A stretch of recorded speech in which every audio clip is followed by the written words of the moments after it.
Buenas tardes y bienvenidos a eCardio 2020. El título de la sesión que vamos a seguir durante los próximos minutos es el manejo del paciente con síntomas refractarios. Mi nombre es Oriol Rodríguez y soy cardiólogo intervencionista del Hospital Germans Trias i Pujol de Badalona, y tengo la suerte de contar esta tarde a mi lado con los doctores Santiago Jiménez Valero del Hospital de la Paz de Madrid y el doctor Ignacio Santos Amat del Hospital Clínico de Valladolid. Recordaros que durante las presentaciones, las preguntas que os puedan surgir las podéis enviar online y las discutiremos al final de las presentaciones. Sin más dilación, vamos a ir a la primera presentación que voy a hacer yo mismo, que lleva por título Hipertensión refractaria, el retorno de la ablación renal, que hemos aprendido en la selección de pacientes. Y quiero empezar mi presentación con esta diapositiva en la que se resumen los distintos estudios que se han llevado a cabo en los últimos 10 años en denervación renal, y podemos ver pues, que realmente los datos son abrumadores.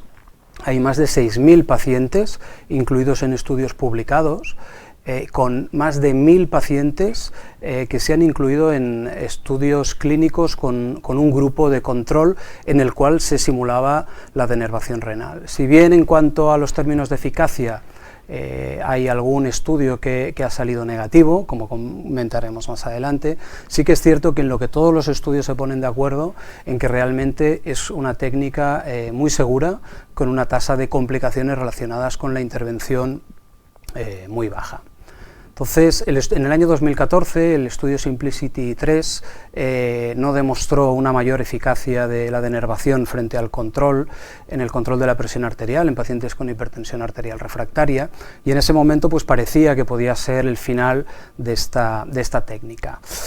Es cierto que desde entonces hemos aprendido muchas cosas, y hemos aprendido sobre todo que la respuesta a la denervación renal es variable, y que depende de distintos aspectos, como son pues, el paciente al cual sometemos a la intervención, la técnica, cómo se realiza la técnica y qué dispositivos tenemos para llevarla a cabo, y además pues, en el manejo farmacológico posterior.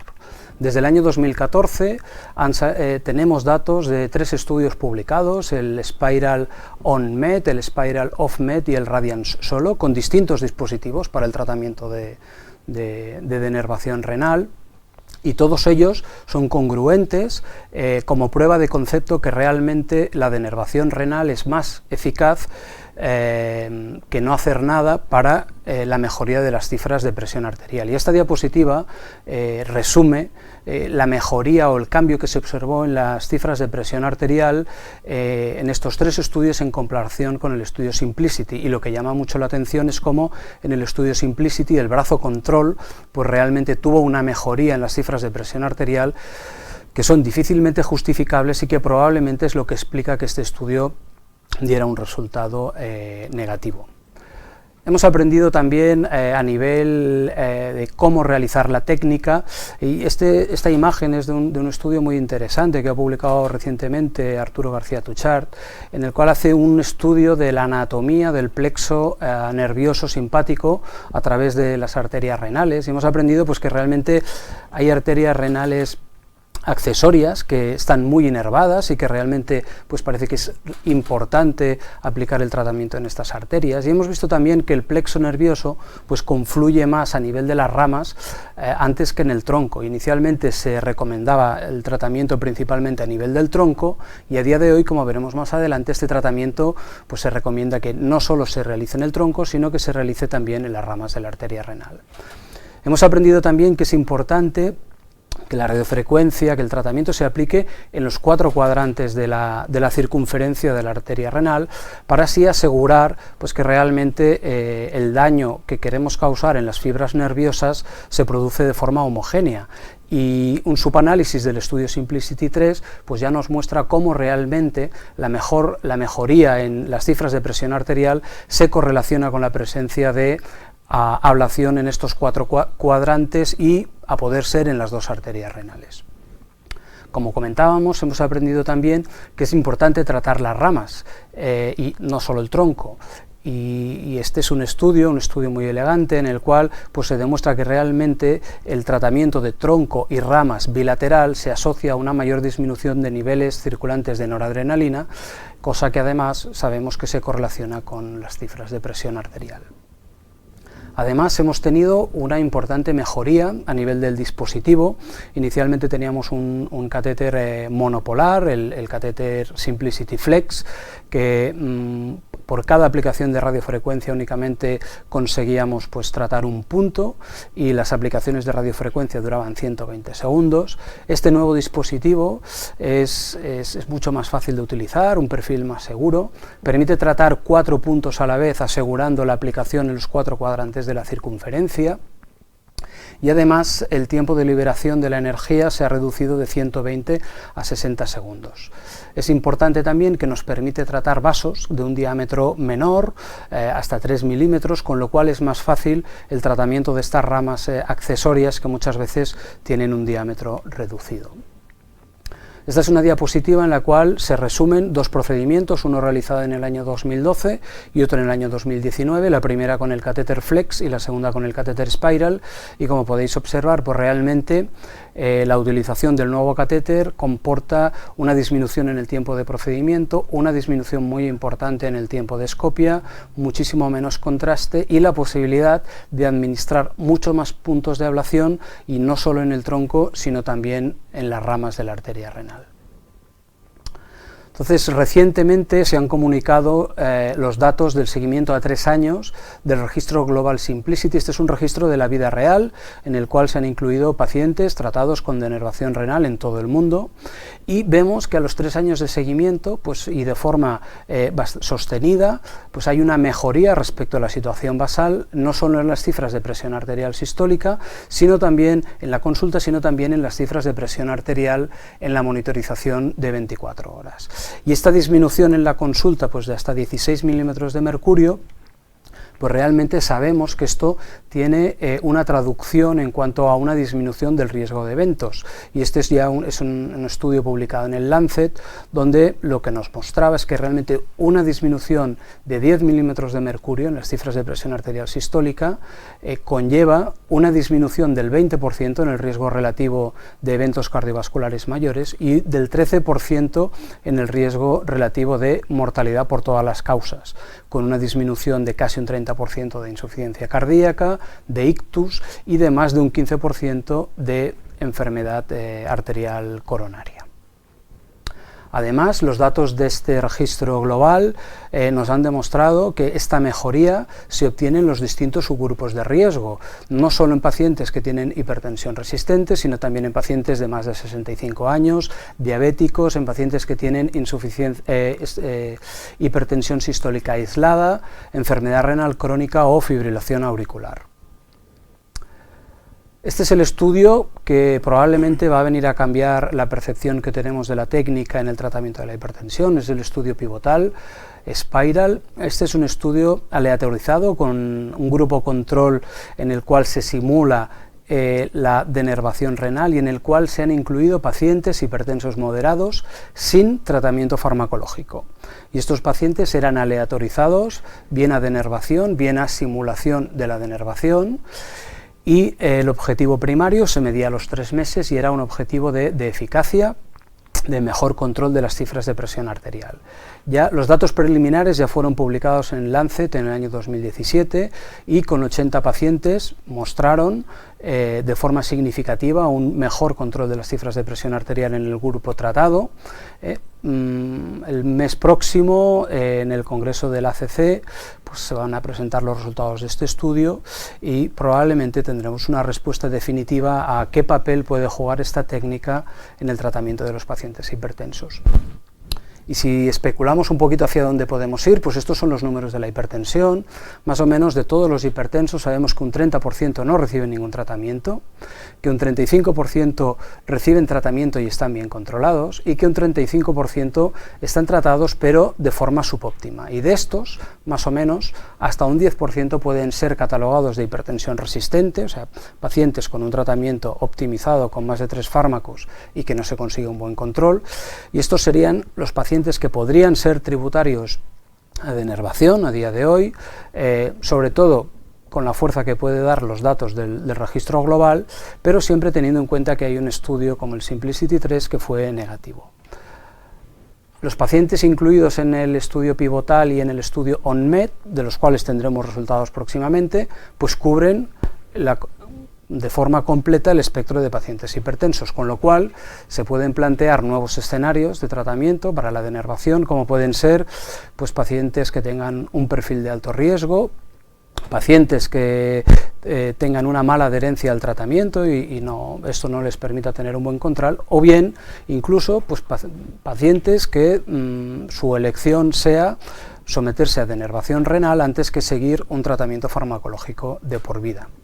Y si vemos qué papel juega la hipertensión en las distintas enfermedades cardiovasculares, esta tabla es un poquito compleja y si la filtramos, pues bueno, vemos que los pacientes hipertensos a lo largo de su vida, pues prácticamente un 20% van a tener enfermedad coronaria, un 5% van a hacer insuficiencia cardíaca y un 10% van a hacer un ictus. Si miramos la prevalencia de la hipertensión en las distintas enfermedades, pues vemos que tanto para enfermedad coronaria, insuficiencia cardíaca, ictus o fibrilación auricular está por encima del 50%, o sea que realmente tiene un papel muy importante. El tratamiento farmacológico tiene limitaciones. Esta es una tabla muy compleja de un estudio en el cual pues, se hace un análisis de cómo está el tratamiento de la hipertensión a nivel mundial, y si nos fijamos en los pacientes del sur de Europa, que sería donde nosotros nos encontramos, pues vemos que está dividido por sexos, pero prácticamente un 30% de la población tiene hipertensión. De estos, pues poco más de la mitad son conscientes de que tienen hipertensión. De los que son conscientes que tienen hipertensión, únicamente un tercio reciben tratamiento, y de este tercio que recibe tratamiento, pues únicamente un tercio tiene un control tensional adecuado, con lo cual, si nos remitimos a la cifra global de hipertensos, pues únicamente tenemos bien controlados entre un 7 y un 12% de pacientes, lo cual pues realmente es una cifra baja. ¿Y esto a qué es debido muchas veces? Pues muchas veces la hipertensión es una situación crónica, en la cual el paciente tiene que hacer un tratamiento de por vida, y esto plantea un problema de adherencia al tratamiento. En algunas series se ha visto que al año de iniciar el tratamiento, menos del 10% de los pacientes realizan el tratamiento de forma adecuada. Y la muestra un poco es esta diapositiva que les enseño. Estos son datos del estudio Spiral ONMED. Estos eran pacientes con hipertensión moderada que estaban con tratamiento farmacológico y que se aleatorizaban a denervación o simulación de denervación. Los pacientes sabían que se iba a hacer una determinación analítica para ver si eran buenos cumplidores, y hasta un 40% de los pacientes o hacían tratamiento incompleto o realmente no tomaban ningún fármaco. Además, uno de los efectos beneficiosos que se ha visto con la denervación es que el efecto se mantiene a lo largo de las 24 horas. Muchas veces los fármacos tienen una vida media que ofrece, incluso en situaciones ideales, una protección durante un rango horario que muchas veces no cubre las 24 horas. Esta es una diapositiva que muestra los resultados de la MAPA a 3 meses después de la denervación, y vemos cómo respecto a la situación basal, pues realmente las cifras de presión arterial mejoraron a lo largo de las 24 horas. Otro punto que es importante y que probablemente va a tener importancia en este sentido es la preferencia del paciente. La Sociedad Europea de Hipertensión en el año 2018 redactó un paper de posicionamiento sobre la denervación renal, y ya se establecía pues, que probablemente con los nuevos estudios que iban surgiendo, las nuevas evidencias, iba a haber un cambio en el perfil de paciente, pasando de un paciente resistente a todas las opciones terapéuticas que teníamos en ese momento a probablemente pacientes en los que la hipertensión era más moderada o incluso leve, y en este sentido, pues bueno, el paciente tenía que tener la información de en qué consistía el tratamiento farmacológico, qué implicaciones iba a tener ese tratamiento farmacológico de por vida, y tener también la información sobre la posibilidad de esta nueva técnica de tratamiento, la denervación renal, los resultados que había, el perfil de seguridad, y pues con toda esta información y de forma conjunta con el clínico, pues tomar una decisión sobre cuál sería la opción de tratamiento preferida. Y de hecho, en ese momento se lanzó en Alemania una encuesta a pacientes hipertensos que ya estaban en tratamiento y se les preguntaba, pues, si usted en este momento se le dijera que tiene que tomar más fármacos para un mejor control de la presión arterial, preferiría tomar más fármacos o bien someterse a una intervención, pues como puede ser la denervación renal, que es poco invasiva, que es bastante segura, para intentar controlar la presión arterial. Y pues prácticamente un tercio de los encuestados respondieron pues que preferirían en ese momento someterse a esta intervención. Así, a modo de conclusiones, pues los estudios Spiral ON-MED, OFF-MED y Radiant Solo han demostrado la eficacia de la denervación renal en el tratamiento de la hipertensión como prueba de concepto con pocos pacientes y, importante, con distintos dispositivos, todos ellos mostrando siempre un perfil de seguridad muy importante. Si nos atenemos a los resultados, a los datos del registro global Simplicity, con casi 3.000 pacientes incluidos y un seguimiento de por lo menos 3 años, pues parece que la denervación renal implica una mejoría en las cifras de presión arterial, no solo en la consulta, sino también en la monitorización ambulatorio de 24 horas, de forma global para todos los pacientes, pero también importante en los subgrupos de especial riesgo. Los estudios Pivotal y ON-MED, de cuyos resultados pues tendremos conocimiento próximamente, deberán venir a confirmar estas evidencias preliminares sobre el beneficio de la denervación en el mejor control de la presión arterial en estos pacientes con hipertensión moderada o no severa. Es importante conocer las limitaciones del tratamiento farmacológico, muchas veces, pero no únicamente, pues debidas a la falta de adherencia por parte de los pacientes, y si se confirman estos buenos resultados y más allá del tratamiento de la propia hipertensión resistente, pues bueno, la denervación renal probablemente puede ofrecer protección en pacientes que son poco cumplidores del tratamiento, puede ser una opción en pacientes de alto riesgo cardiovascular y pues probablemente también la elección del paciente puede jugar un papel en la indicación del tratamiento en un futuro no muy lejano. Bien, muchas gracias y vamos a pasar a la siguiente ponencia por parte del doctor Santiago Jiménez Valero, que lleva por título Indicaciones y resultados del dispositivo reductor del seno coronario. Buenas tardes, gracias Oriol. Dentro de esta sesión de manejo del paciente con síntomas refractarios, a mí me corresponde hablar de la angina refractaria.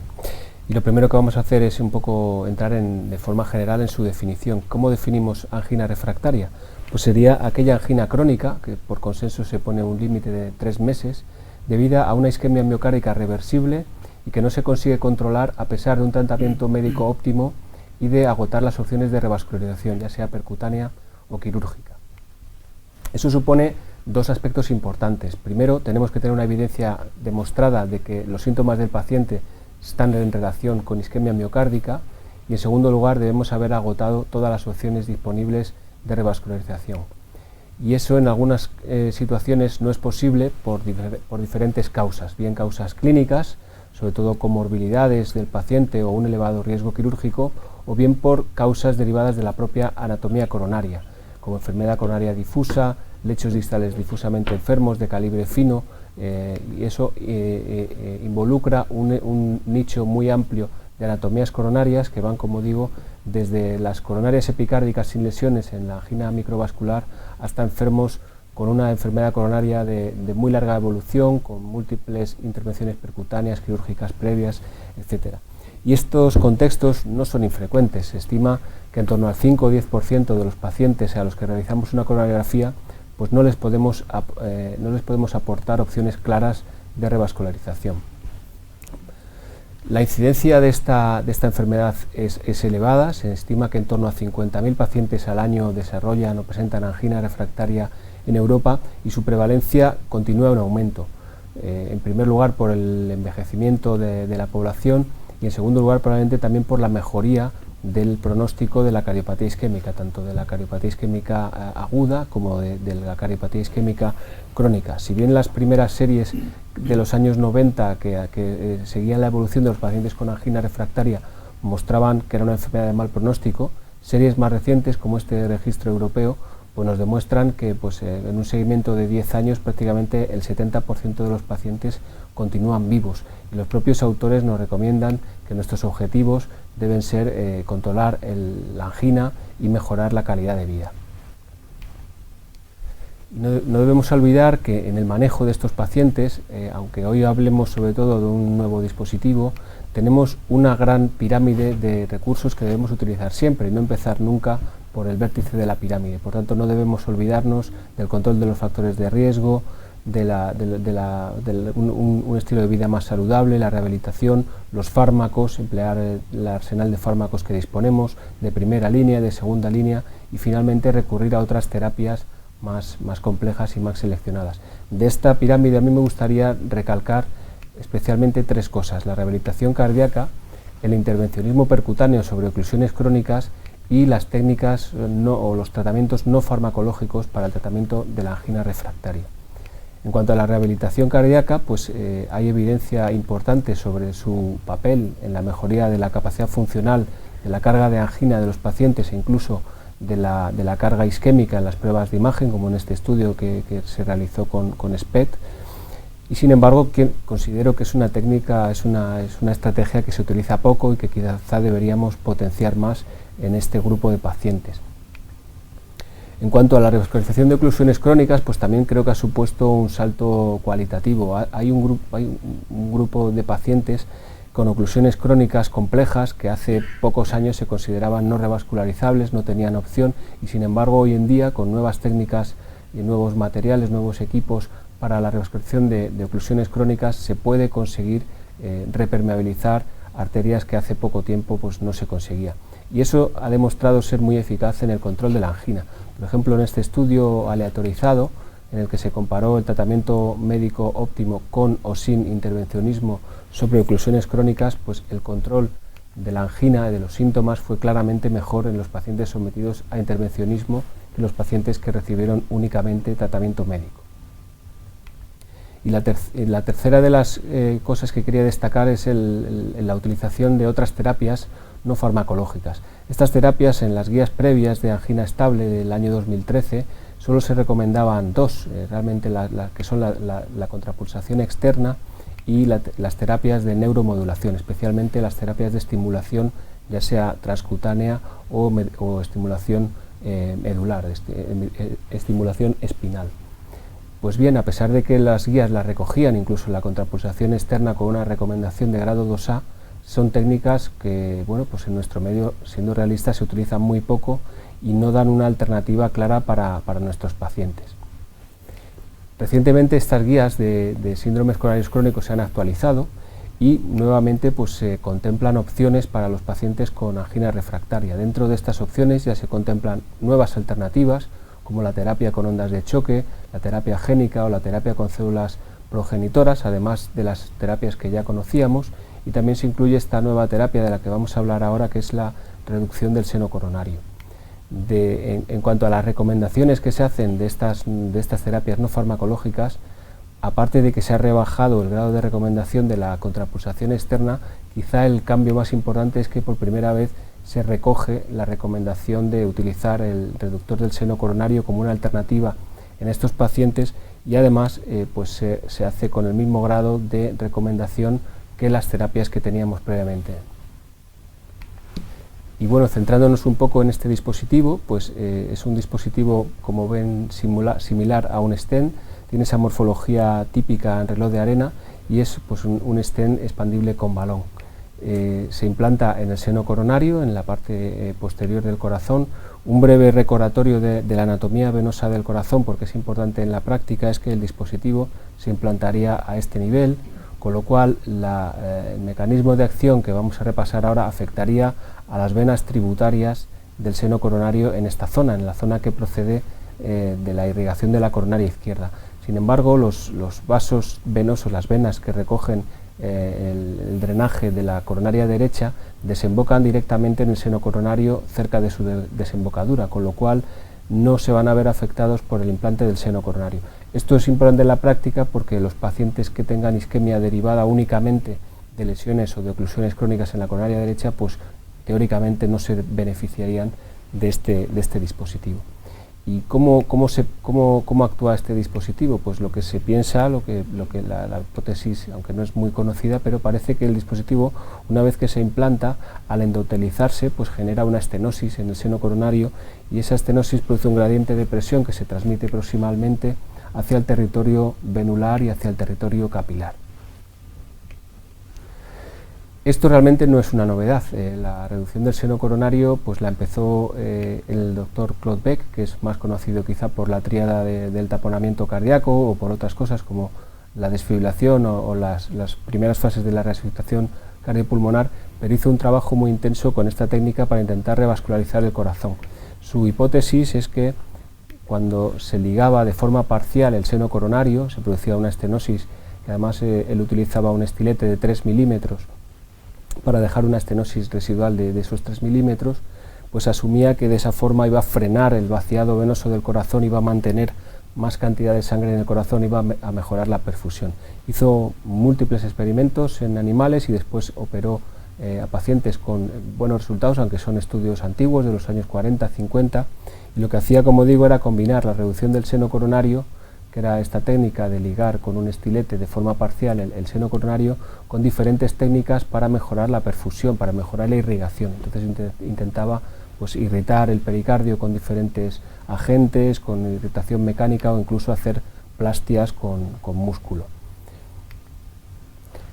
Bien, y esa estenosis que se genera en el seno coronario, ¿cómo puede mejorar la perfusión miocárdica? Pues lo que hace ese gradiente de presión que se transmite hacia arriba, hacia las vénulas y hacia los capilares, es favorecer el reclutamiento de circulación colateral. Esa circulación colateral sobre todo es en la zona subendocárdica, a expensas de unos vasitos pequeños que son las venas de Tevesio y el plexo venoso subendocárdico, que se dilata y favorece la comunicación de pequeñas arteriolas con este territorio subendocárdico, y de esa forma mejora la perfusión subendocárdica. Lo que hay es una redistribución del flujo que en la cardiopatía isquémica estable, en la zona subendocárdica es la zona más isquémica, pues mejora y se normaliza la relación entre subepicardio y subendocardio que se ve en los pacientes sin cardiopatía isquémica. Otra de las ventajas es que es un dispositivo sencillo de implantar. Aquí les pongo unas imágenes de un caso. El acceso es por vía yugular. Se avanza inicialmente un catéter diagnóstico, se mide la presión en la aurícula derecha para descartar que esa presión ya esté basalmente muy elevada, se hace una angiografía del seno coronario para descartar válvulas u otras anomalías anatómicas, y el implante es sencillo. Se avanza una guía, un catéter guía que es de 9 French, y se avanza el sistema, que es un stent premontado sobre un balón, y simplemente se infla en la posición deseada, como ven en esas imágenes, intentando que el dispositivo quede un poquito sobredimensionado con respecto al diámetro del seno coronario, pues para favorecer que se endotelice y para minimizar el riesgo de embolización. ¿Y cuál es la evidencia científica que tenemos con este dispositivo? Pues bueno, el estudio, el first in man de este dispositivo se publicó en el año 2007, pero la evidencia más importante llegó en el año 2015 con este estudio, el estudio COSIRA, que es un estudio prospectivo, multicéntrico, aleatorizado, doble ciego y controlado con un procedimiento simulado, ¿no? Eso es una de las cosas que le da, digamos, más rigor a este estudio. El objetivo primario fue clínico, se definió como la reducción de al menos 2 grados en la clasificación canadiense de la gravedad de la angina, y se incluyeron pacientes con angina refractaria muy sintomáticos en clase 3 o 4, a pesar del tratamiento óptimo, que no eran susceptibles de revascularización y que habían sido evaluados en un Harting. Además, se exigía que el paciente tuviera demostración objetiva de isquemia mediante ecodobutamina y una fracción de eyección de más del 25%. Los resultados de este estudio fueron positivos. En cuanto al objetivo primario de reducción de más de 2 clases de la clasificación canadiense, pues se alcanzó esta reducción en un 35% de los pacientes frente a un 15% de los del grupo control, que recuerdo que era con un procedimiento simulado, Esto fue estadísticamente significativo, y globalmente una mejoría de al menos una clase pues se consiguió en el 70% de los pacientes tratados frente al 42% de los del grupo control. Estos datos se han reproducido de forma muy similar en estudios en sucesivos estudios y algún registro de la práctica clínica, con una reducción tanto de la gravedad de la angina, con un paso de los pacientes de unos estadios iniciales, normalmente 3-4, en el seguimiento a estadios de angina, normalmente 1-2 en más del 80% de los pacientes, con mejorías en los scores de calidad de vida y también con mejoría en la capacidad funcional en el test de 6 minutos. Otro aspecto destacable en estos estudios es que se ha demostrado la seguridad del procedimiento con una incidencia baja de complicaciones, inferior al 1%, y esas complicaciones serían el daño en el seno coronario durante el implante o la embolización del dispositivo. Y otro aspecto que se ha ido comprobando en los diferentes estudios es que en todos ellos el porcentaje de pacientes que mejora, que los pacientes respondedores a la terapia, se sitúa constantemente en un 70-80%, es decir, hay un 20-30% de pacientes que no responden a esta terapia. Más recientemente estamos empezando a tener datos más objetivos. Hasta ahora la mayoría de los datos que teníamos sobre la eficacia de este dispositivo eran simplemente clínicos en cuanto a mejoría de la angina y de la capacidad funcional, pero empezamos a tener datos más objetivos, por ejemplo este estudio con resonancia de estrés con dipiridamol, en los que se demuestra que la terapia mejora la perfusión miocárdica, que esa mejoría es mucho mayor en los segmentos que están basalmente más isquémicos, y que, como comentaba en el mecanismo de acción, esa mejoría es más marcada en el subendocardio que en el subepicardio. En este otro estudio también se observa el efecto que tiene esta terapia sobre la función ventricular, y vemos cómo los pacientes con disfunción ventricular que inician el estudio con una fracción de eyección inferior al 50%, se produce una mejoría de la fracción de eyección en el seguimiento. Se comprueba también en este estudio una mejoría de la reserva de flujo de perfusión en resonancia magnética, y que los pacientes que responden, los pacientes que tienen una respuesta positiva en la resonancia de estrés, tienen un mejor remodelado ventricular y disminuye el tamaño de la cavidad ventricular izquierda. Otro aspecto importante es el de la coste-efectividad, que hay pocos datos todavía, pero los datos iniciales de los que disponemos sugieren que el dispositivo es claramente coste-efectivo, porque su coste inicial se compensa rápidamente con la reducción tanto en la utilización de recursos, consultas, hospitalizaciones, como en la reducción de la cantidad de tratamiento antianginoso que necesita el paciente. Por tanto, a modo de resumen, ¿qué podemos decir hoy de esta terapia de reductor del seno coronario? Sus ventajas, yo creo que hoy en día, ahora mismo en la actualidad, podemos decir que tiene unos resultados iniciales positivos en pacientes que están muy sintomáticos y que, por otra parte, no tienen una opción terapéutica claramente eficaz. Para mí también la comparación con el procedimiento simulado pues le da un mayor rigor a la evidencia científica, y es un procedimiento que es seguro, sencillo y parece que también coste efectivo. En cuanto a las limitaciones, la evidencia clínica aún es escasa, el número de pacientes tratados y el seguimiento no es amplio. Tenemos poca información aún sobre parámetros objetivos de isquemia. Está ese 20-30% de pacientes no respondedores que no sabemos muy bien qué hacer, y sobre todo cómo identificarlos previamente para evitar emplear en ellos una terapia que no va a ser eficaz. Y finalmente tampoco tenemos mucha información sobre la eficacia y los riesgos a largo plazo. Se ha publicado recientemente el seguimiento a largo plazo a 10 años de los pacientes tratados en el First in Man, y el efecto parece que se mantiene, pero el número de pacientes es tan pequeño que todavía no nos permite sacar conclusiones. Y bueno, para finalizar, mis conclusiones serían 3 solamente. La angina refractaria es una entidad cada vez más frecuente, que repercute seriamente en la calidad de vida de los pacientes y que hoy por hoy carece de un tratamiento satisfactorio. El dispositivo reductor del seno coronario constituye una nueva estrategia terapéutica con resultados iniciales prometedores en cuanto a eficacia y seguridad. Y una de las cosas que queríamos comentar, las indicaciones, pues en mi opinión actualmente se puede considerar su utilización en pacientes seleccionados, sintomáticos a pesar del tratamiento óptimo, con evidencia de isquemia en el territorio de la coronaria izquierda y que no tengan opciones de revascularización. Muchas gracias.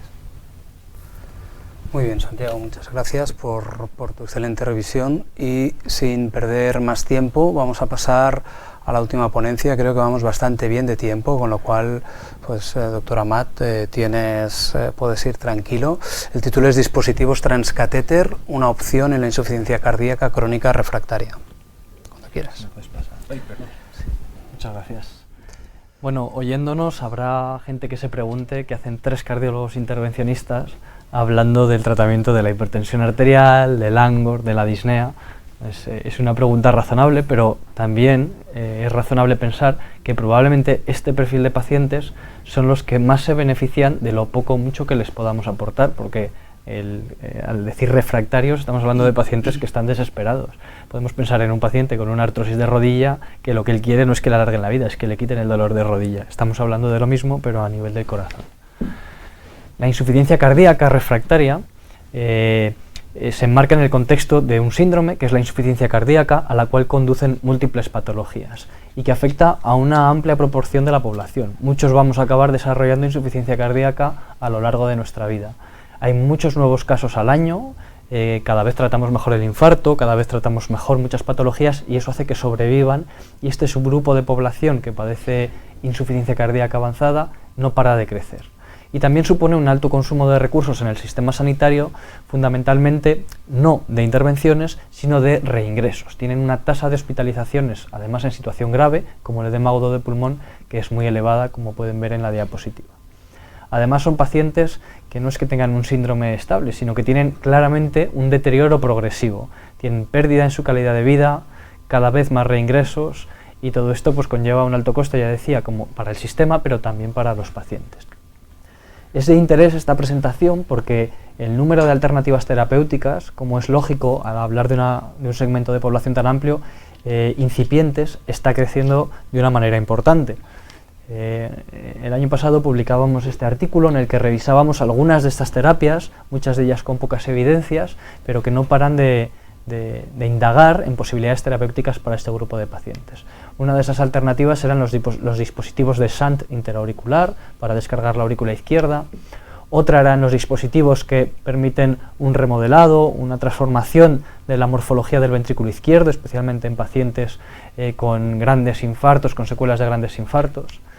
Otra alternativa son los dispositivos de monitorización de presiones, monitorización mediante dispositivos implantables, como sería el CardioMEMS de la figura, el Vectorius y otros que hay en el mercado, que son los únicos que hoy por hoy aparecen contemplados en las guías como una herramienta útil. Pero si seguimos indagando en este terreno de la insuficiencia cardíaca refractaria, hay un magma de distintas terapias que permiten tratar estos pacientes o que están en fase de investigación, desde las células madre, la terapia génica, la inyección de distintos productos a nivel del miocardio, en zonas de acinesia, en zonas que presentan un aneurisma, la neuromodulación, que ya se comentaba brevemente antes, muchas terapias que demuestran pues, el gran interés clínico que existe en este sentido. Decía que la insuficiencia cardíaca es un síndrome al que abocan distintas patologías, por tanto, pues no voy a hablar de stents, no voy a hablar del tratamiento de la enfermedad coronaria aguda, que ya lo conocemos muy bien, pero sí que hay que hablar de la cardiopatía isquémica, porque muchas veces un paciente tiene insuficiencia cardíaca crónica porque tiene una enfermedad coronaria que no hemos podido tratar. Me meto un poco en el terreno de la charla previa, enfermedad coronaria no revascularizable. Y eso puede llevar con esa etiqueta desde hace una década. Pero el tratamiento de la enfermedad coronaria ha cambiado mucho, entonces el tratamiento de la insuficiencia cardíaca crónica refractaria pasa por replantearse si podemos hacer algo a nivel coronario en los pacientes que presenten capacidad de recuperar perfusión miocárdica. También la enfermedad valvular. Muchos pacientes antes no se trataban, muchas estenosis aórtica, y ahora sí que las estamos tratando, pero sobre todo hay un grupo de pacientes que por dilatación del ventrículo, en la fase final de su insuficiencia cardíaca, van a presentar insuficiencia mitral, a los que podremos plantear algunas alternativas, ahora hablaremos de ello. Hay un segmento muy importante de pacientes, especialmente con patologías valvulares izquierdas, que desarrollan como consecuencia patología valvular derecha, insuficiencia tricúspide y fallo derecho, que viven con ello. Todos hemos visto en consulta pacientes que denominamos tricuspidizados, pacientes con hipertensión pulmonar, pacientes con ascitis, con edemas, a los que solo se hace un tratamiento paliativo con diuréticos y a los que podemos ofrecer algunas alternativas terapéuticas ya hoy. Tenemos los pacientes con insuficiencia cardíaca con función reducida, en los que las alternativas terapéuticas han ido aumentando, ahora las mencionaremos, pero sobre todo tenemos ese 30% de pacientes con insuficiencia cardíaca con función sistólica preservada o reducción intermedia, esta nueva categoría de la función sistólica, y en ese grupo de pacientes no tenemos alternativas terapéuticas que les vayan a aumentar la esperanza de vida y muchas veces tampoco que les vayan a paliar sus síntomas. A ese grupo de pacientes empezamos a tener algunas herramientas que pueden ayudarles. Primero, hablando de la enfermedad valvular, no puedo dejar de mencionar que en la estenosis aórtica, inoperable, operable de alto riesgo, operable de riesgo intermedio o de riesgo bajo, podemos aumentarles la supervivencia frente al tratamiento médico o la cirugía. Y ahí está el Partner 3 para demostrarlo, y no me detendré más porque no es el perfil de que estamos esperando hablar en esta charla, pero hay que decirlo. Pero los pacientes que desarrollan insuficiencia mitral funcional, durante muchos años hemos estado tratándoles con una terapia que veíamos que mejoraba los síntomas, teníamos dudas en cuanto a su pronóstico y muchos especialistas en insuficiencia cardíaca se mostraban reticentes a valorar las terapias de MitraClip, las terapias de edge-to-edge en válvula mitral. Hemos visto que tenían parcialmente razón porque algunos de esos pacientes, como los del perfil del estudio MITRA-FR, no aumentaban su supervivencia, aunque sí su mejoría en los síntomas frente al tratamiento médico óptimo. Sin embargo, nos hemos dado cuenta a través del estudio COAPT de que no debemos esperar tanto en este grupo de pacientes, no debemos quizá esperar a ponerles esa etiqueta de insuficiencia cardíaca refractaria cuando tienen una insuficiencia mitral secundaria a un problema en el ventrículo izquierdo. Si les tratamos antes de que sus ventrículos estén muy dilatados, no solo vamos a lograr que no lleguen a esa insuficiencia cardíaca refractaria o retardarlo lo máximo posible, sino que vamos a mejorar su supervivencia. Y en los que me paraba un poquito más antes, los pacientes con insuficiencia tricúspide, estamos lejos de tener evidencias claras. La cirugía en artículos muy recientes sobre la válvula tricúspide aislada no ha demostrado una mejoría clara en el pronóstico de los pacientes. Sabemos que son pacientes desagradecidos porque el ventrículo derecho disfunciona en el momento que disfunciona. Cuando ponemos una válvula o un anillo le generamos un stop a su mecanismo de compensación y muchas veces claudica. Entonces tenemos que empezar a recurrir a una serie de terapias que han empezado a generar evidencias.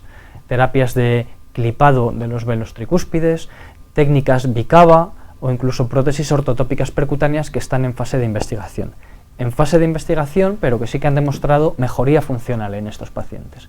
Todas las series que hay, tanto con clip en tricúspide como con otra serie de terapias, demuestran esta mejoría funcional, aunque aún carezcamos de datos en cuanto a la mejoría pronóstica. Pero sin duda, para estos pacientes, si se lo preguntamos a ellos, es importante la mejoría pronóstica, pero sobre todo quieren una mejoría en sus síntomas.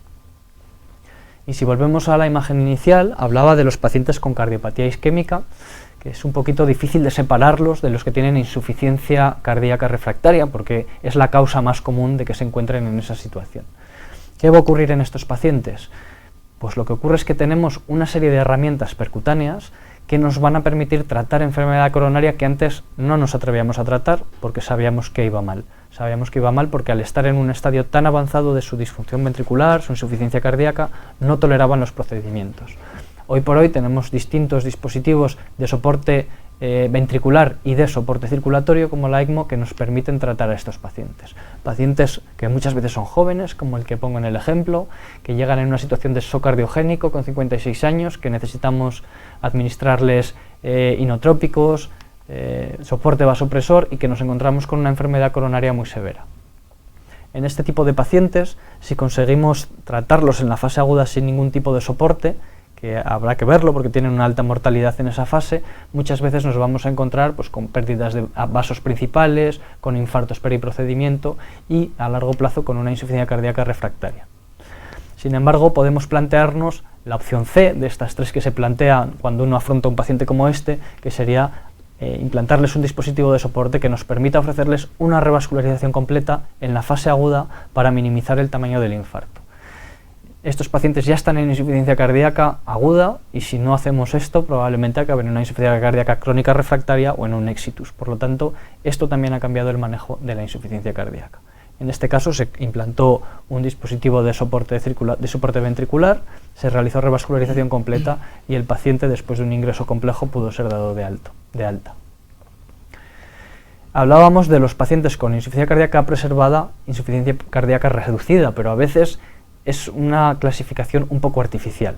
Un paciente con insuficiencia cardíaca llega ahí por distintos caminos, pero tiene los mismos síntomas. Por tanto, hay dos estrategias nuevas de tratar estos pacientes que pueden ser igual de útiles en ambos contextos y quizá mejorar el pronóstico también en la función sistólica preservada, que es la monitorización de presiones y la descarga de presiones, el unload de la aurícula izquierda.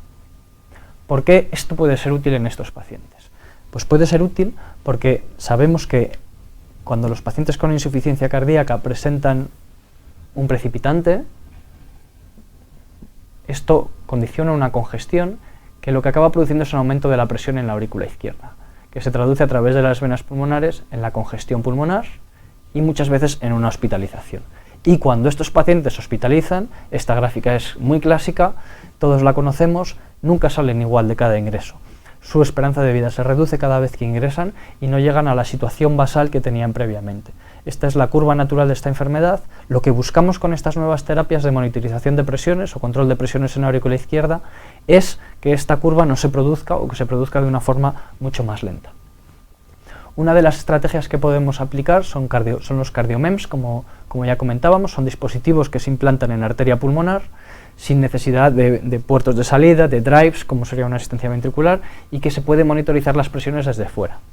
Algunos se plantearán que esto ya existe, que los marcapasos, los desfibriladores implantables tienen estos mecanismos, pero son mecanismos que se basan en la impedancia de la pared torácica, que es mucho menos exacta que este tipo de dispositivos implantables, los cuales por otro lado tienen una estrategia de implante relativamente sencilla comparado con otras técnicas que hoy por hoy se hacen en la mayoría de los laboratorios de hemodinámica.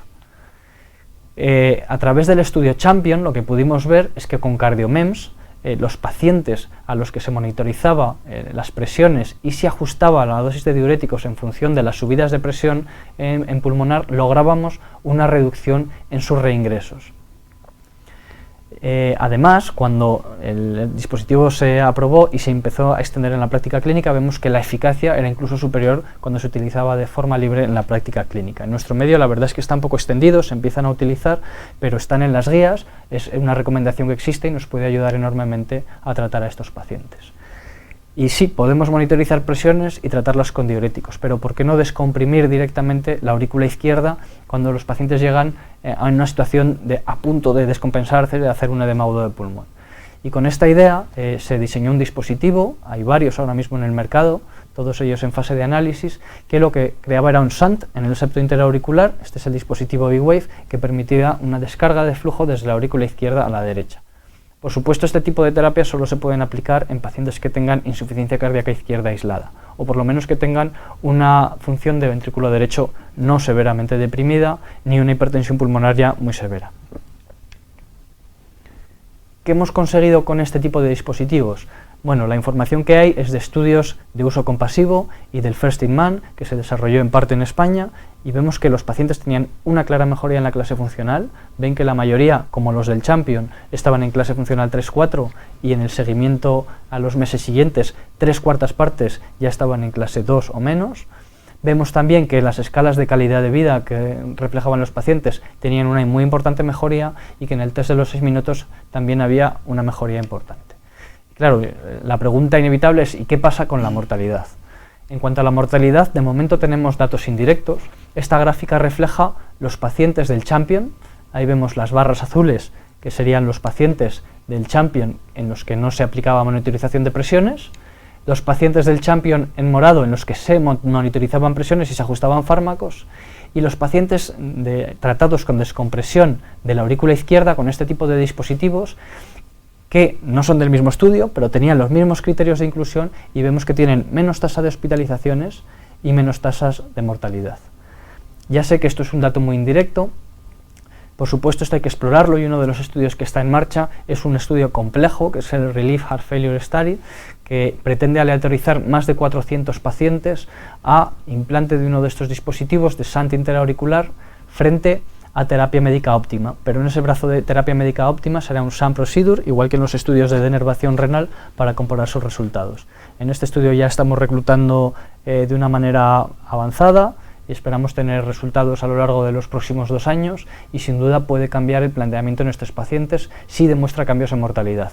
Pero desde mi perspectiva también puede cambiar el tratamiento de estos pacientes si solo demuestra una clara mejoría sintomática. Y en conclusión, las terapias transcatéter han demostrado ya una eficacia probada en mortalidad en el tratamiento de los pacientes con patologías valvulares, en particular la insuficiencia mitral significativa, y también en enfermedad coronaria cuando ésta se subyace a la insuficiencia cardíaca avanzada. Además, existen herramientas transcatéter de soporte circulatorio que sé que tienen limitadas evidencias, pero que se están extendiendo ampliamente en la práctica clínica porque nos permiten tratar pacientes que antes no podíamos tratar y mejorar su sintomatología. En tercer lugar, los dispositivos de monitorización de presiones han demostrado ya mejorar el pronóstico a través del estudio Champion. Sin duda aún necesitan más estudios y más evidencias, pero son una herramienta útil que tiene que llegar a nuestra práctica clínica de una forma más intensa. Y finalmente, los dispositivos de descompresión auricular izquierda han demostrado hoy por hoy que mejoran la calidad de vida en este grupo de pacientes con insuficiencia cardíaca refractaria, en particular en los que tienen función sistólica preservada, y en los próximos años vamos a tener datos muy importantes y de mucho interés clínico para este grupo de pacientes. Muchas gracias. Muy bien, Nacho, muchas gracias por tu aportación. Recordaros que a través del chat nos podéis mandar las preguntas o cuestiones que os vayan surgiendo sobre las 3 distintas charlas que hemos oído esta tarde. Yo creo que sí que vale la pena recalcar que estamos delante de nuevas opciones de tratamiento, como tú muy bien has dicho, en algunas situaciones en pacientes en los que ya no se puede hacer nada más, o como era en su momento también pues en la hipertensión, en la angina o en la insuficiencia cardíaca, pero que muy probablemente estas opciones, vamos a decir, para casos desesperados, pues probablemente muchas de ellas o algunas de ellas en el medio o largo plazo se pueden establecer como tratamientos de primera o segunda elección, ¿no? Yo creo que eso es una cosa importante a recalcar. Vamos revisando algunas de las preguntas que se lanzan desde la audiencia. Beatriz tiene una pregunta para ti, Santi. Dice, si un paciente tiene angina refractaria por una oclusión crónica de la coronaria derecha, con isquemia demostrada en dicho territorio y no revascularizable en varios intentos de accesos percutáneos con distintas técnicas, pregunta, ¿no se implantaría un reductor de seno coronario por ser la coronaria derecha responsable de la angina? No sé qué opinas al respecto. Sí, por la localización anatómica donde se implanta el dispositivo, pues no afecta al drenaje venoso tributario de la coronaria derecha, con lo cual un paciente con estas características, si intentos con las mejores técnicas posibles de revascularización percutánea, pues no es posible abrir esa coronaria derecha, podrías plantearte un bypass u otras terapias, ¿no? como la contrapulsación o la estimulación espinal o la otra cutánea.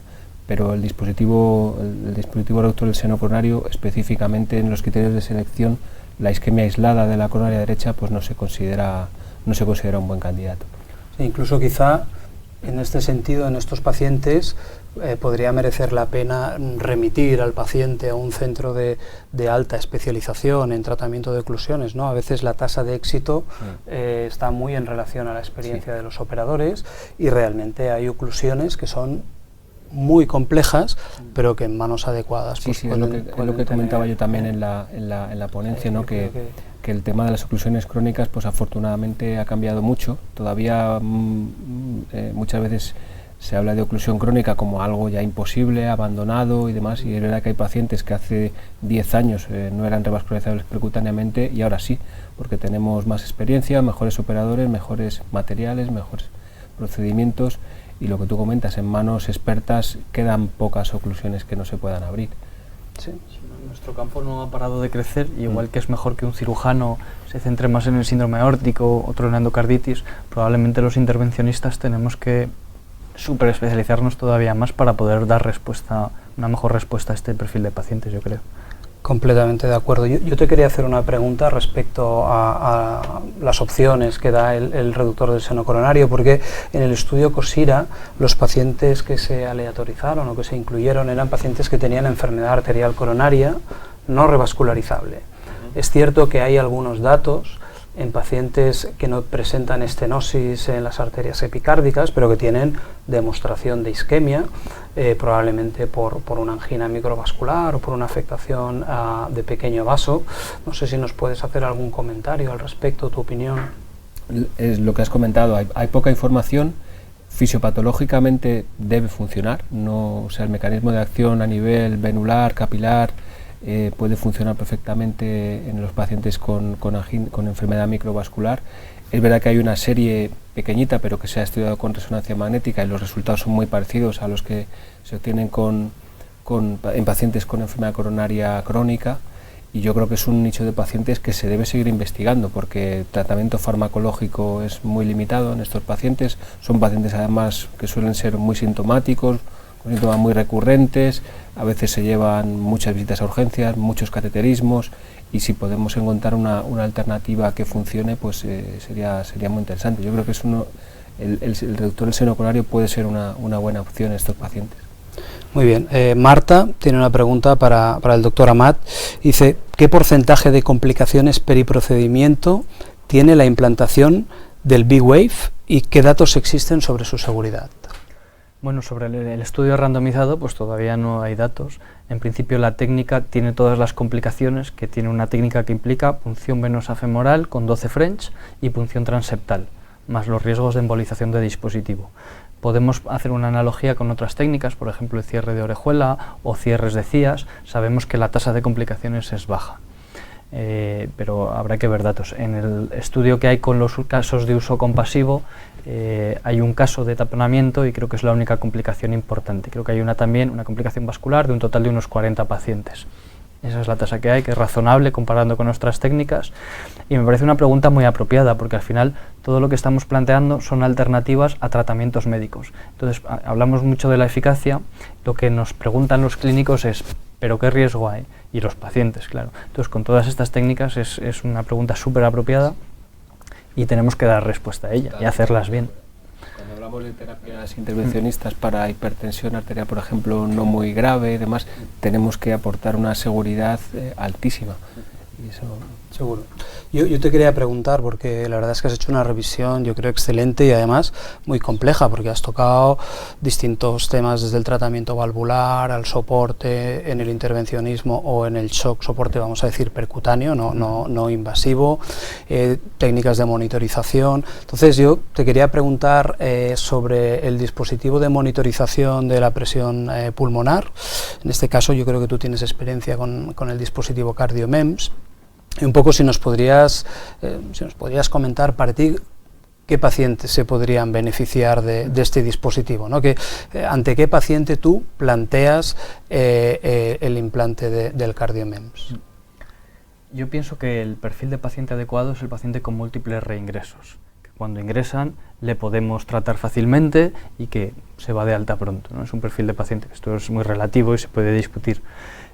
Cuando hay posibilidad de ofrecer una asistencia muy cercana a los pacientes a través de hospital de día o de clínica de insuficiencia cardíaca, pues a lo mejor no tiene tanto sentido, pero la realidad es que es muy difícil ofrecer ese tipo de asistencia. La otra realidad es que si se implanta un tipo de sistema de telemonitorización del tipo que sea, de eventos de desfibriladores, de marcapasos, el sistema sanitario público debe ofrecer un soporte a eso. No puede ser una aventura ni puede ser un proyecto de investigación. Eso es asistencia a pacientes que reduce consultas y reduce hospitalizaciones. Entonces, esa es mi experiencia, que esa parte es muy difícil, conseguir un soporte adecuado desde la perspectiva de la asistencia sanitaria habitual. No está preparado el sistema para eso. Muy bien. Y por otro lado, te quería preguntar también, nos has hablado de las opciones que ofrecen a día de hoy los dispositivos de asistencia percutáneo en el manejo del paciente en shock o en el manejo del paciente con intervencionismo. Ya hemos vivido en el pasado como un dispositivo que teníamos disponible desde hace mucho tiempo, como era el balón de contrapulsación, pues bueno, cuando se ha querido mirar en un estudio aleatorizado, con todas las dificultades que esto puede entrañar, qué beneficio aportaba, pues realmente, por lo menos la evidencia que nos han dado estos estudios es que el beneficio es poco o nulo. Con los nuevos dispositivos como el Impella no tenemos estos estudios aleatorizados, pero sí que empezamos a ver datos de registros de la vida real en el que parece que los pacientes tratados con estos dispositivos pueden tener una peor evolución. Al final todos nos basamos en nuestra experiencia y la experiencia es corta. Yo probablemente mi experiencia no va en ese sentido, pero quería saber también un poco tu opinión al respecto. La experiencia es corta, subjetiva, y además la mente borra las malas experiencias y se queda con qué bien fue este paciente. Entonces es verdad que tenemos un sesgo. El dispositivo Impella, que es el que ponía la imagen, tiene el estudio PROTECTA-F con un montón de pacientes aleatorizados, bueno, tiene datos que soportan su uso, pero es verdad que es un medio muy controlado. En el momento que en el medio sanitario tienes un dispositivo así, lo pones a quien tú consideras que se lo debes poner, y la palabra clave, tanto en esto como en todas las demás técnicas que hemos mencionado, es futilidad. Se lo estamos poniendo a demasiados pacientes sin alargarles la vida, siendo más cruentos. Bueno, eso es difícil de seleccionar. Yo creo que el error que cometemos con esta terapia, y que puede explicar los datos que se han publicado recientemente, es que muchas veces la aplicamos cuando ya tenemos un problema. Entonces hay que anticipar en estos pacientes, hay que conocer bien la anatomía vascular, hay que ser capaz de manejar catéteres de alto calibre vascular, o sea, las personas que usan Impella tienen que estar acostumbradas a cierres vasculares de 14 French, porque todas esas cosas son las que hablábamos antes de seguridad, ¿no? Entonces, si se hace con anticipación y sabiendo manejar bien el acceso vascular, el dispositivo, yo creo que dará buenos resultados. Pero cualquier registro clínico que se haga hoy en día va a salir una tasa inaceptable de complicaciones, porque claro, muchas veces se pone después de la primera parada o cuando ya el paciente está con 4 de sistólica. Probablemente lo que tú comentas, el momento en el que se pone el dispositivo y a veces es un dispositivo que se tiene que poner de forma preventiva, ¿no? Incluso en el intervencionismo, el caso que tú has enseñado, o otros casos que hemos vivido, ¿no? Casos que probablemente hace unos años era impensable, pues, por el alto riesgo que entrañaban pacientes con disfunción ventricular severa, tratamiento sobre único vaso, etcétera, ¿no? Quizá aquí sí que estos dispositivos, pues yo creo que claramente a día de hoy pueden tener. La ECMO percutánea es otra alternativa, perdona, que yo creo que salva vidas, pero que muchas veces, pues claro, si se implanta en un paciente con una parada de 40 minutos, pues el resultado puede no ser tan bueno. Pero todos tenemos casos excepcionales y lo que tenemos que aprender, siendo críticos con lo que hemos hecho, es a seleccionar bien cuándo y a quién. Nos comentabas también los datos del MitraClip en el tratamiento de la insuficiencia mitral, ¿no? Estos pacientes que muchas veces no son tributarios de cirugía y dejábamos evolucionar la insuficiencia mitral, el ventrículo se dilataba.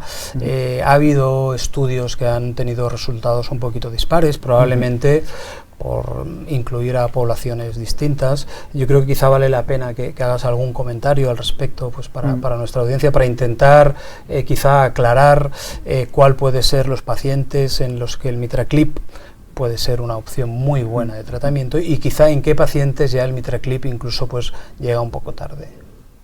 Hay un concepto muy interesante que es el de la insuficiencia mitral proporcionada y desproporcionada, ¿no?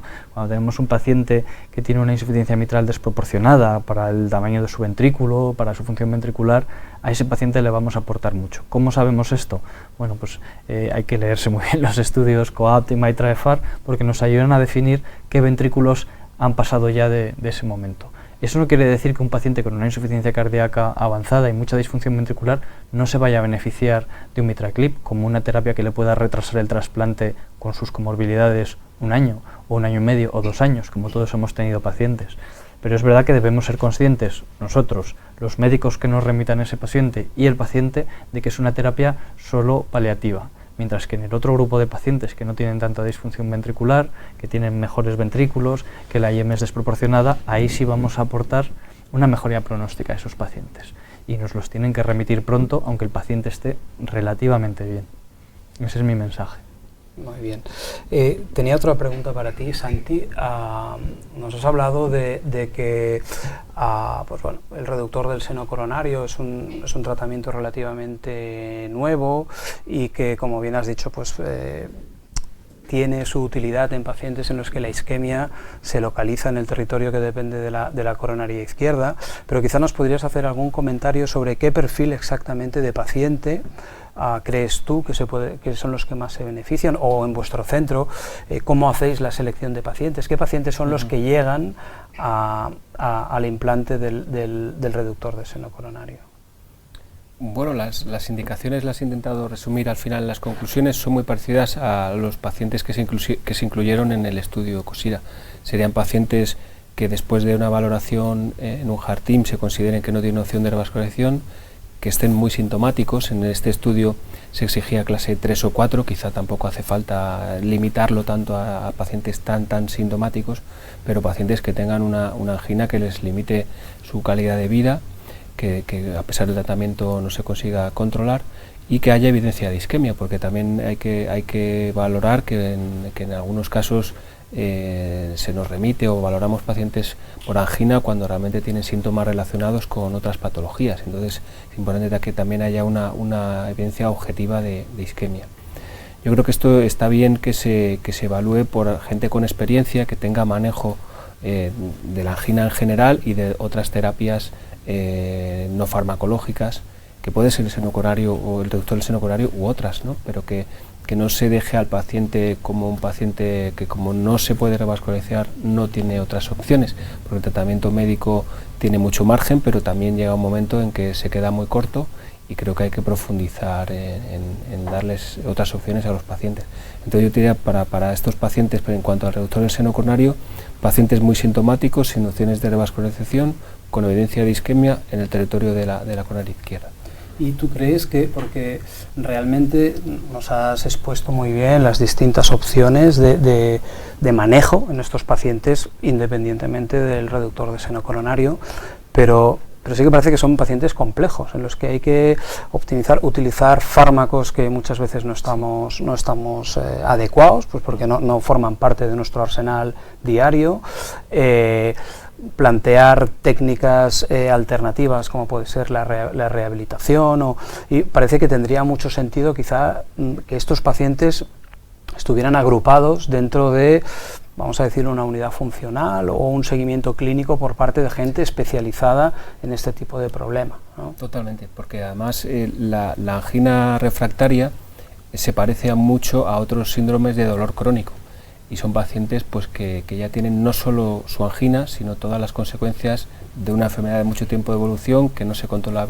adecuadamente. Entonces son pacientes que asocian ansiedad, depresión, problemas laborales, etcétera, y muchas veces hace falta un equipo amplio de diferentes especialistas, desde médico de atención primaria, enfermería, psicología, rehabilitación, cardiología clínica, cardiología intervencionista. Creo que sí que es importante que haya un equipo para asegurar que al paciente se le pueden dar todas las opciones disponibles. Completamente de acuerdo. Hay otra pregunta desde la audiencia. Benito Limeres nos pregunta: después de los resultados del estudio Simplicity HCN3, ¿no convendría reservar la técnica para unidades con mucha experiencia y que agoten los tratamientos de hipertensión refractaria y la utilización previa de antagonistas de receptores mineralcorticoides, espironolactona, eplerenona? Bueno, la verdad es que después de la evidencia, lo que nos dicen las guías a día de hoy es que la denervación es indicación clase 3, fuera de estudios clínicos o uso compasivo. Entonces, yo creo que es lógico que su uso a día de hoy, por lo menos con las evidencias que tenemos, pues tiene que estar dentro de unidades muy especializadas, y por supuesto pues antes hay que agotar todas las opciones de tratamiento farmacológico. Previo a esto hay que excluir causas secundarias de hipertensión, porque pues bueno, no debemos olvidar que patologías como el hiperaldosteronismo, la coartación de aorta, el feocarmocitoma, pues pueden ir con hipertensión que no responde bien al tratamiento, y esto se tiene que excluir siempre. Y evidentemente, igual que hablábamos pues con la angina o con la insuficiencia cardíaca, estos pacientes resistentes, estos pacientes complejos, se tienen que ver dentro de una unidad de hipertensión por parte de un experto en hipertensión y que sepa manejar fármacos de segunda o de tercera línea. El uso de antagonistas mineralcorticoides, bueno, eso está controvertido entre primera y segunda línea. Los expertos en hipertensión saben mucho más, pero evidentemente cualquier paciente que no responda al tratamiento farmacológico y en el que estemos seguros que está tomando el tratamiento farmacológico, pues un fármaco de segunda línea sería pues la eplerenona o la espironolactona, y en este sentido pues completamente de acuerdo. Es cierto que yo mi charla la he orientado más a qué hay de nuevo para los pacientes. Entonces, de nuevo, pues desde el año 2014 no hay nada. No hay evidencias. El perfil del paciente resistente es el que es, y son pacientes que se ven dentro de estas unidades específicas, y que desde estas unidades es donde se tienen que remitir para denervación renal, y a día de hoy yo creo que en centros seleccionados para agrupar máxima experiencia. Hemos publicado recientemente los datos del registro español de denervación con más de 125 pacientes, con un seguimiento en todos al año, y en el que realmente pues, bueno, demostrábamos que las cifras de presión arterial, tanto en la consulta como en la monitorización de 24 horas, disminuían de forma muy significativa. O sea que realmente hay una respuesta al tratamiento. También nosotros demostramos en este registro que esta mejoría en las cifras de presión arterial se veían a pesar de que había una disminución en el número de fármacos que los pacientes estaban recibiendo. Este no era el objetivo, o sea, el objetivo no era disminuir el número de fármacos, pero conseguíamos el objetivo y además disminuíamos el número de fármacos que estaban tomando nuestros pacientes, con lo cual, bueno, yo creo que a día de hoy, fuera de este contexto de hipertensión resistente en paciente complejo y de difícil manejo, pues es una técnica que no tiene lugar. Otra cosa será si, como todo indica, los resultados de los estudios en población de bajo riesgo salen positivos, y salen positivos con la misma fuerza que nos han enseñado el análisis preliminar de estos estudios. Si esto fuera así, pues yo creo que aquí sí que se abre un nuevo abanico de posibilidades, en el cual, por supuesto, tendremos que seleccionar muy bien, porque no podemos tratar a toda la población hipertensa con denervación, pero probablemente los pacientes de más riesgo, los pacientes que ya han tenido un evento, que ya tienen manifestación en algún órgano diana y que no tienen un buen control de presión arterial, sin llegar a cifras de 170, 200, como son estos pacientes resistentes, pues probablemente se pueden beneficiar de este tratamiento. Vamos a ver si tenemos alguna pregunta más de la audiencia. Si me permites hacerte una pregunta. Sí, claro. Cuando nosotros pusimos en marcha este programa de hipertensión refractaria, claro, la estadística clásica es que un 10% de las refractarias son secundarias. Pero claro, este es un subgrupo muy seleccionado. Nos encontramos hiperaldosteronismo primario, tumor renal, feocromocitoma, 2 estenosis de arterias renales, un montón de patologías secundarias. ¿Cuál ha sido vuestra experiencia? ¿Tienes una estadística aproximada de esa consulta? ¿De dónde vienen? ¿No? Bueno, en nuestro caso, los pacientes ya estaban dentro de una unidad de hipertensión, con lo cual vamos a decir que la mayor parte de los pacientes ya venían filtrados, con lo cual el estudio en este sentido sí que es cierto que de cara a plantear la denervación repetimos el screening y no ha sido anecdótico. Algún paciente que estaba etiquetado con un estudio quizás realizado en otro centro, al repetir el estudio pues diagnosticábamos un hiperaldosteronismo secundario que por lo que fuera pues en su momento había pasado desapercibido. En este sentido, claro, también el concepto resistente pues es un concepto muy variable, ¿no? Hay un estudio que es un estudio español de monitorización con presión arterial en muchos miles de pacientes, que diagnostican que la incidencia es más o menos un 7% de toda la población hipertensa. Realmente, cuando los vamos a buscar, el número parece que es menos. o por lo menos muchos de estos pacientes no están en el contexto de estas unidades de hipertensión. También porque muchas veces no había mucho más que ofrecerles, ¿no? Yo creo que en este sentido la denervación sí que nos aporta algo nuevo.